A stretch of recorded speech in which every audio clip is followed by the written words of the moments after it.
Ayub, let me start by saying thank you for welcoming us here or inviting us to this studio to have a conversation on this very important topic.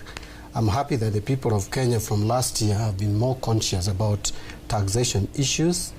But having said that, let me start by saying that in the traditional African society, leaders used to have what we used to call the wise men, and now you can call it wise men and women, who would tell them exactly when things are going wrong. I think President Ruto needs those wise men and women. The level of advisors that he has is failing him. And now look at the people who are representing Kenya Kwanza in the government studio. You listen to them, and I'm happy that they're in another studio and not where we are seated, because I think it would not have been very nice. Some of our reactions would have been a bit condescending. But let me not go in personal. I would like to start by saying this, that listening to their argument about broadening the tax base clearly demonstrates lack of understanding of what is tax base. And I'm shocked that the gentleman from KRA, someone who is very senior in KRA, his understanding of tax base is so wanting. How would you say that motor vehicle tax is going to target those who are not paying taxes as at now? First of all, when you purchase a motor vehicle, over 40% of its value is actually tax. Again, in using that vehicle, we pay a lot of taxes. And even in maintaining it, there are a lot of taxes. So you cannot say that that vehicle, I mean the person who owns the vehicle, is being brought to the tax bracket or to the tax base. Secondly, where is this new tax that is targeting new taxpayers? Even when you talk about VAT on bread, VAT on bread, the 16%, those who are going to pay VAT on bread obviously are paying a lot of taxes on other commodities. So you cannot say that this new tax is targeting Kenyans who are not currently paying taxes. What about VAT on insurance and reinsurance services?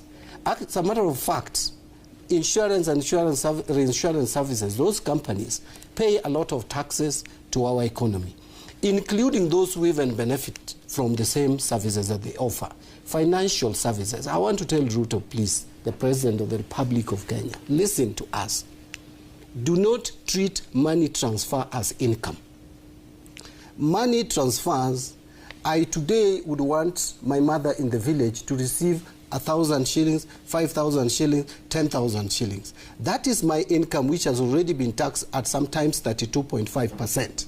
What I am doing is just to facilitate or help my mother meet the basic necessities of life, where when she goes to the market and she goes to the shop, she still continues to pay VAT on almost every commodity that she will purchase using that tax. Look at the edible oil, the excise duty on edible oil. Edible oil is basic commodity for the poor household in this country. Now, let me summarize it by saying the following, that the problem with the tax proposals in the current finance bill of 2024 is that it is targeting the low-income earners and the middle-income earners. Beginning with the motor vehicle owners, who are largely going to be affected are middle-income earners, including the commercial vehicles, which is going to make the cost of manufacture very high, including those vehicles which are used in agricultural production. Again, I have just mentioned the VAT on bread, edible oil excise duty. There is also the sugar. We are trying to revive the sugar industry, yet you are now imposing a 16% VAT on transportation of sugarcane to the factories. What are you trying to do? Let me, please, if you allow me just one more minute.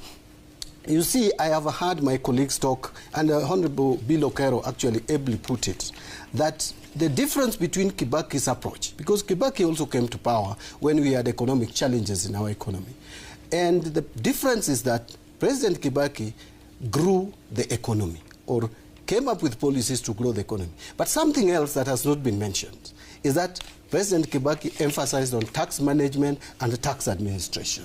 you remember that those who are working in KRA were rained on, and those who are stealing our taxes, that was reduced to bare minimum. And within 1 year, we had collected triple what was being collected during Moi's time. Those are the kind of innovative ideas that we expect the current regime to employ. Mheshimiwa Mushobo, na nafasi